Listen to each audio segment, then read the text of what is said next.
నమస్కారం. ఇది మానస TV news. Telangana వార్త ప్రపంచంలో సరికొత్త శకం.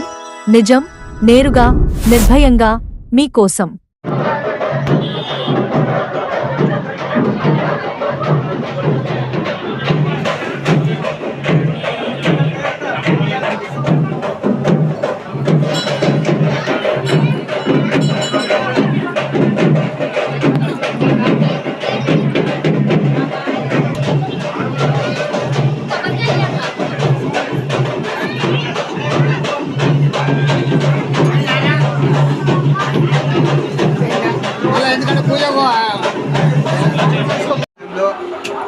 కృష్ణ నాగేశ్వరరావు పంతులు గారిని ఈ రోజున 2/8/2026 రోజున ఆదివారం రోజున బోనాల పండుగ కార్యక్రమం ఉదయం తెల్లవారుజామున 4:30 అమ్మవారి గుమ్మడికాయ కొట్టడము, దాని తదుపరి అమ్మవారికి అభిషేక కార్యక్రమము, దాని తర్వాత యావజ్జన ప్రజానికమంతా కూడా అమ్మవారిని దర్శించుకొని ఈ విధంగా జరుగుతుంది. మధ్యాహ్నం 12 గంటల గుమ్మడికాయ కొట్టుట, సాయంకాలం 7:30 అమ్మవారి ఘటానికి పచ్చగర్గం అనగా అమ్మవారి ఘటము.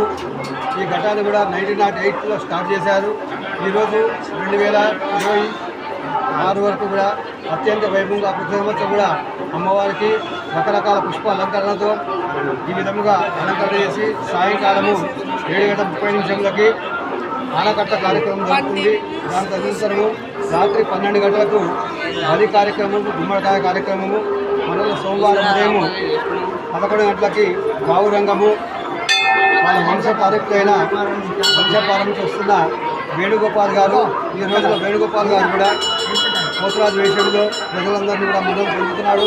అదేవిధంగానే ఈ శ్రీధర్ గారు కూడా పూర్వీకుల పద్ధతి ప్రకారం వాళ్ళ నాయనగారి తరఫు నుంచి కూడా ఈ రోజు వరకు కూడా 40 సంవత్సరాలు పూర్తి చేసుకొని ఆయన కూడా ఘట్టాన్ని అత్యంత వైభవంగా ఎత్తుకొని ప్రజల మందులు పొందుతూ ఈ కార్యక్రమం జయప్రదం చేస్తున్నందుకు దేవాలయ కమిటీ కార్యకర్తలు, ఎగ్జిక్యూటివ్ మెంబర్లు, కమిటీ కార్యకర్తలు, సేవకులు, ముఖ్యంగా డి అశోక్ కుమార్ గారు ప్రెసిడెంట్ గారు, ట్రెజరర్ గారు పాసాల ముత్యాల గారు, ట్రెజరర్ గారు నరేంద్ర గారు, సెక్రటరీ గారు సుబ్రహ్మణ్యం గారు, జాయింట్ సెక్రటరీ గారు టి శ్రీధర్ గారు, వర్కింగ్ ప్రెసిడెంట్ నాగేశ్వరరావు గారు, వీళ్ళందరూ కోఆపరేషన్తో బస్తీ ప్రజల అందరి మన్నలతో ఇంకో ముఖ్యమైన విశేషం అంటే ఈ సంవత్సరంలో అమ్మవారి ఘటానికి బంగారు కిరీటము 5 తులాలు వేయించాము. అదేవిధంగానే అమ్మవారి నిత్యాలమ్మ ఉత్సవమూర్తి కూడా 25 తులాలు బంగారంతో అమ్మవారి బంగారు కిరీటం చేశాము. ఈ కిరీటం చేసి మానేపల్లి జ్యువెలర్స్ వారు కూడా సహకరించారు. వారికి ప్రజానికి అందరూ కూడా హృదయపూర్వక నమస్కారం.